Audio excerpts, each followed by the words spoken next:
all the tragedy that lives inside, all the sadness that he tries to hide, won't keep him from coming to your defense, even if it is at his expense.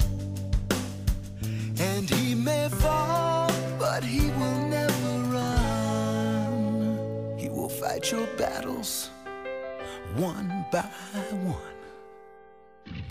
He's a good son,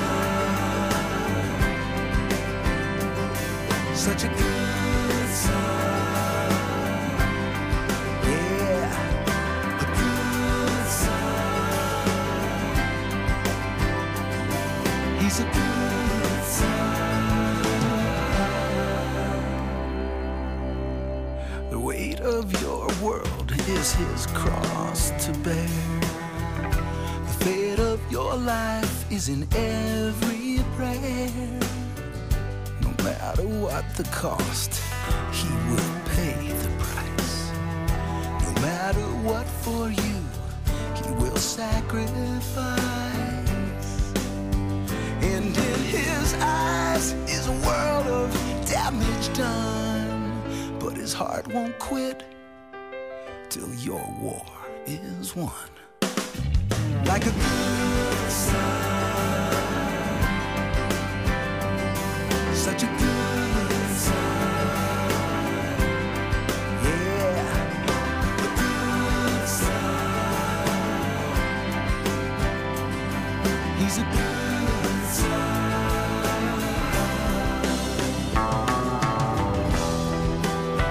He was the chosen one, born to win. But when it comes to blood, dullest arrows pierce the thickest skin.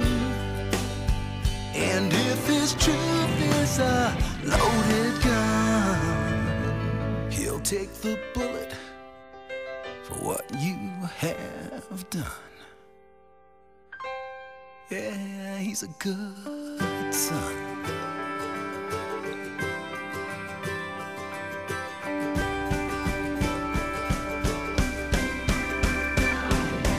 He's a good son, such a good son. Yeah, a good son. He's a good son. Oh, good son. Good son. Such a. Welcome to the FDH Lounge, ladies and gentlemen, boys and girls, children of all ages. You are working live in the studios of SportsTalkNetwork.com as we broadcast worldwide from the gleaming shores of America's North Coast. Whether you are listening via satellite in Samoa, or whether you are listening via dial-up in Del Mar, California, or whether you are listening via cable connection in Costa Rica, we welcome you to the Great American Radio Show, albeit on internet television. This is, of course, program number 88 of the FDH Lounge, and we start with a very special note here tonight on the program. Good evening, your dignitaries in residence for the FDH Lounge, Rick Morris, Paul Belfi, and we've got a very special treat here at the outset tonight. We are skipping, for the time being, the opening statements of the FDH Lounge dignitaries and our look at this week in the FDH Lounge. We have a very special guest right off the bat here. This is a big thrill for me personally to be able to do this segment. You always want to try and get accomplished names in whatever field for a show such as this, and we're very happy with the stable of guests that we've been able to line up over time, particularly in the last year or so as it relates to Steve Servillo, our producer, who helped make this interview happen. But some of these ones go beyond the fact that you want to get a name person and talk to somebody accomplished, and it gets to a thing where you really enjoy it personally. And I have to say, I'm a big mark for so much of what this guy has done. I will say, in my first cassette when I was a kid, which I got riding back from Vegas as a youth, purchased at the Las Vegas Kmart back in the day. I listened to it all the way back across country, Rock and Soul Part 2.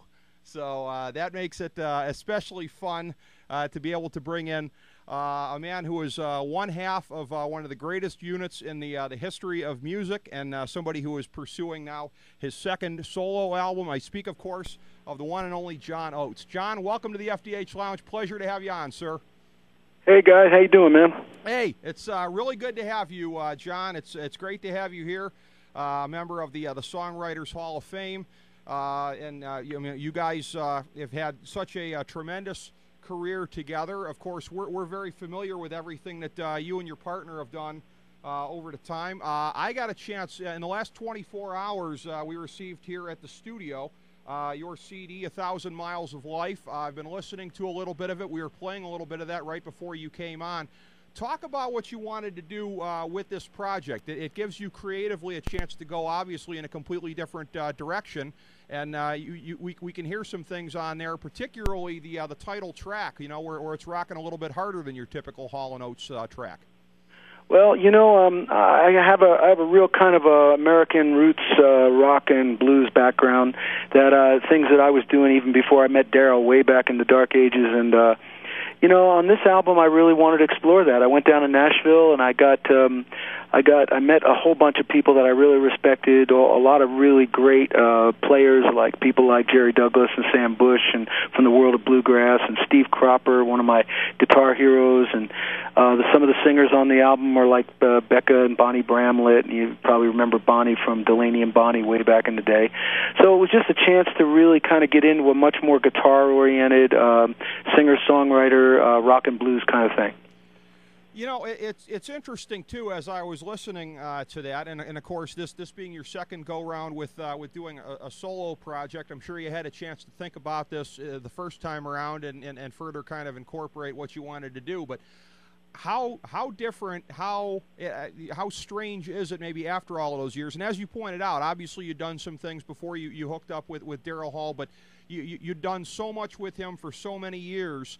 You're in a situation now, instead of blending harmonies with your partner, as I'm listening to the CD, it's just jarring because it's your voice, and anything that we hear from any of the background singers, they're just there to kind of support you.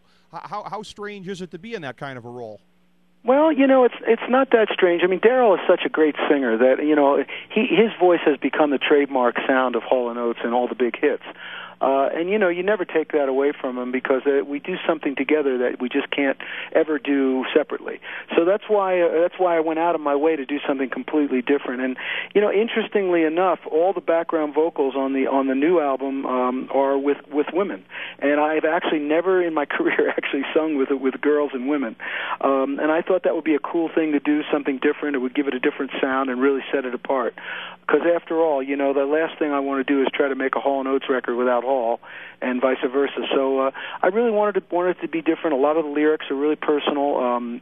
It's kind of a little bit more grown-up kind of record, I guess you'd say. And it was just, and I did it in Nashville, and all those things set it apart. Yeah, it's really striking in that way, because as you say, it has really a different kind of a sound to it. When you listen to it, you're not really in any way thinking of Hall & Oates, and really it seems to me, and I think probably to a lot of the people out there that are listening, and along the lines of what you just said, that would be the very point of it, right? Because like when Keith Richards did his first solo album from the Stones, people were expecting something to be completely different, and it was. I mean, there wouldn't be much point to doing a John Oates solo album if you were just trying to replicate it without Daryl Hall, right? No, absolutely, yeah, that's it, and in that regard, I think it was a really successful record, because, as you said, it does not sound at all like that. Yeah, it really is indicative, obviously, of your ability to branch out and get into some of these other influences. And we've talked with other musicians on the show from time to time, and Jimmy Jamison is somebody that comes to mind as far as somebody who likes to blend a lot of different influences into the music here. So you referenced going down to Nashville and getting together with some of the folks down there in the studio. What were some of the different directions that you wanted to incorporate into this?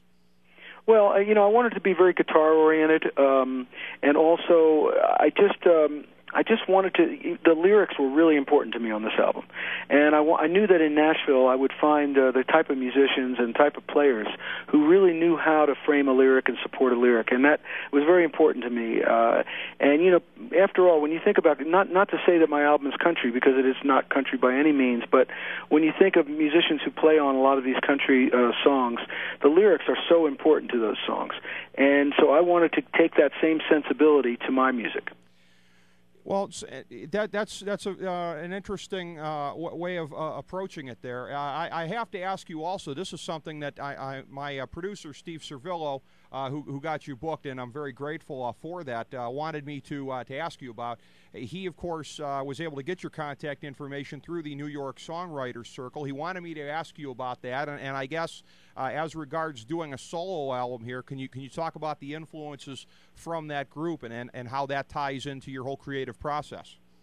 Well, I've been involved with the New York Songwriters Circle for a few years now. In fact, in this past year, I was one of the judges at their amateur songwriting finals, and it was a great event with a lot of amazing new talent.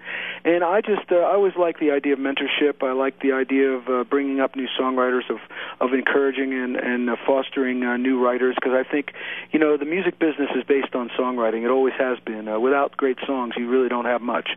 So that's been a big part of what I do. I run a songwriting contest for kids here in Colorado, where I live, and I also have a series that I call The Stories Behind the Songs, where I have songwriters come out to Colorado, and we perform at one of the theaters here in town.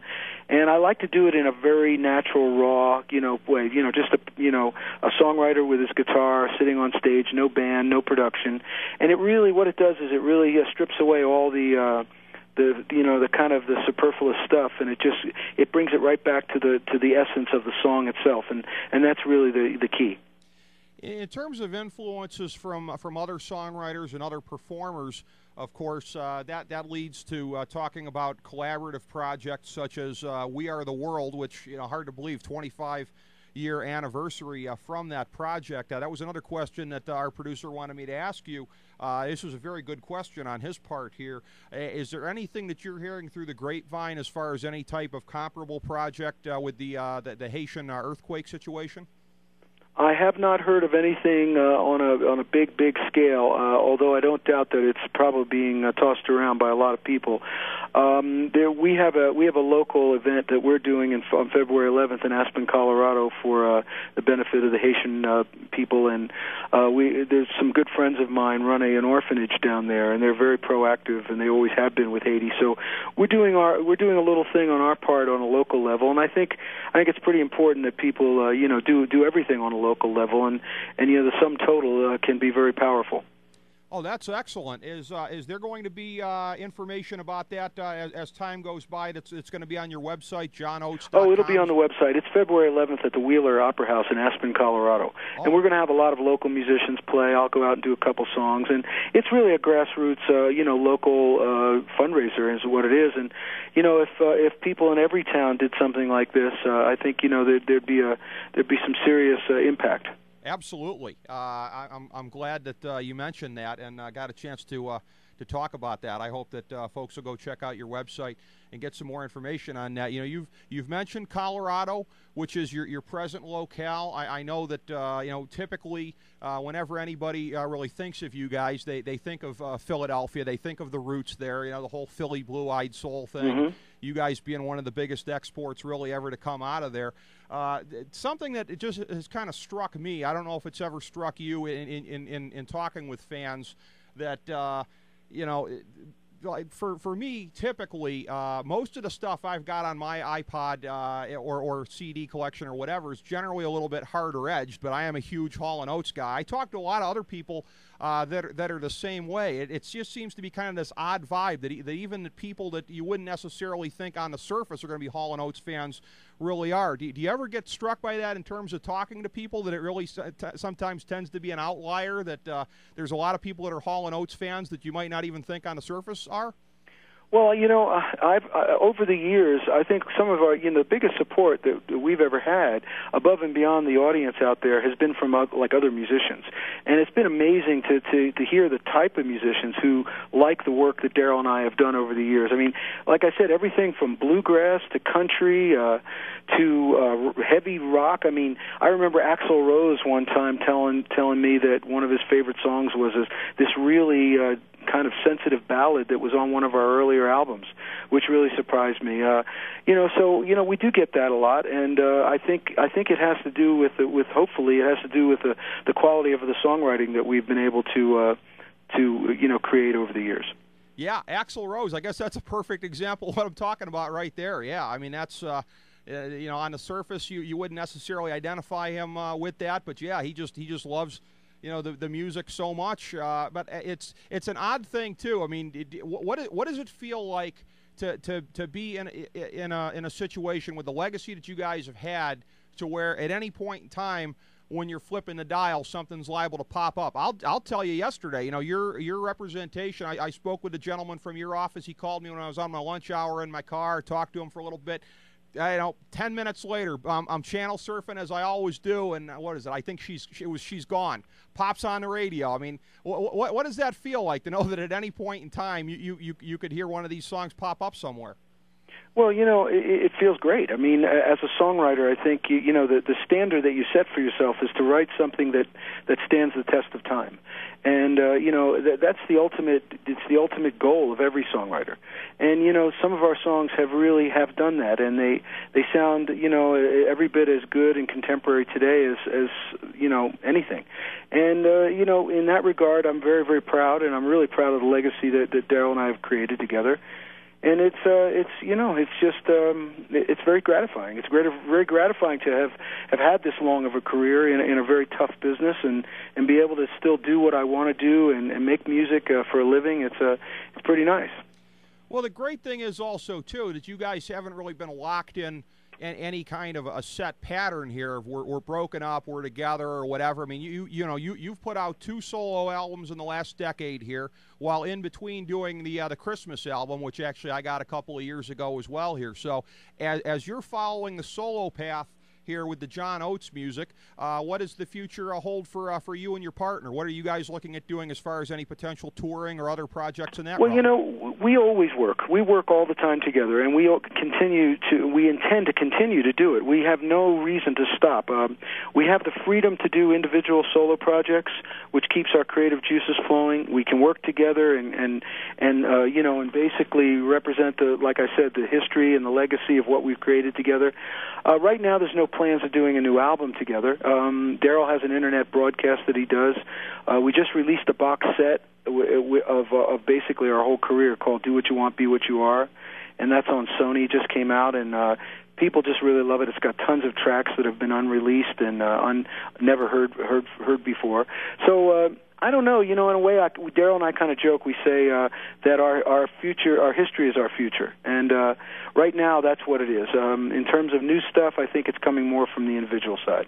Yeah, exactly, and that makes sense, because that's where you're having the creative juices that are coming up, and you've got audiences that are always going to be regenerating for that. And by the way, we also got that sent to our studio here too, this box set I'm holding up for the camera. "Do What You Want, Be What You Are," the music of Daryl Hall and John Oates, and it is tremendous stuff, no question about that. That's a thing too, in terms of your fans, and again, I kind of keep coming back to that because of the longevity of you guys in terms of performing and everything like that.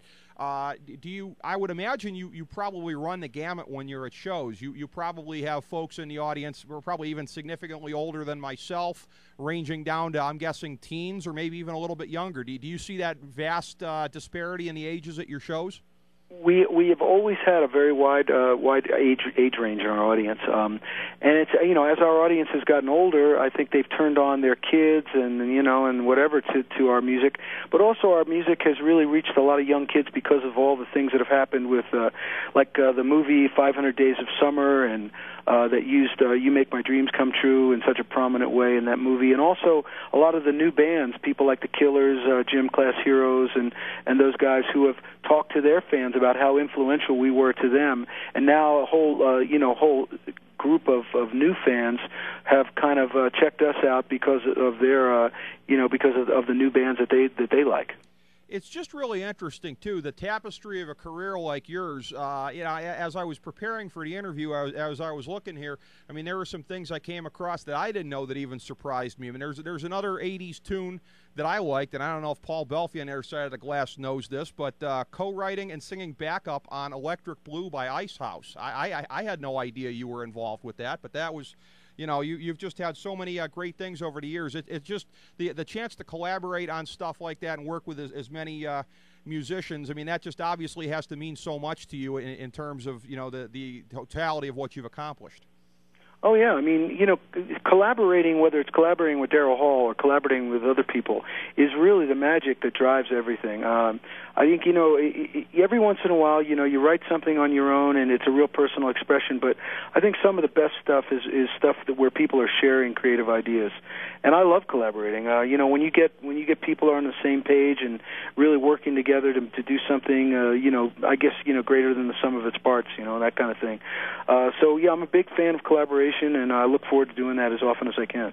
Well, of course, everybody can continue to follow what you're doing at your website, johnoates.com, and right now when they go there, it's prominently displayed how they can get information on finding 1,000 Miles of Life and information about your CD, which is very good. Is there anything else that we didn't cover, John, that you'd like the people to know about? Anything you'd like to plug? Well, Daryl and I are going to be doing some touring this spring. We're going to be down in the South. We'll be in Florida and Memphis, and working our way up to the Northeast in May. In late April and May. So we're doing some dates here and there, and let's see. We're playing in Jamaica next week in the islands. That's going to be a lot of fun. And in the meantime, I'm getting ready to do a new album. It's going to be a kind of a bluesy album, and just thinking about stuff, man. Just trying to live my life and have a good time and play my guitar. Excellent. Well, it's been a heck of a career thus far, John. We look forward to seeing how it continues to unfold. Big thrill for us here tonight, John. You have no idea, and we'd love to have you back sometime, sir. Well, thanks for having me. Great. Thanks very much. The one and only John Oates, everybody. We're very glad to have him on the FDH Lounge here tonight.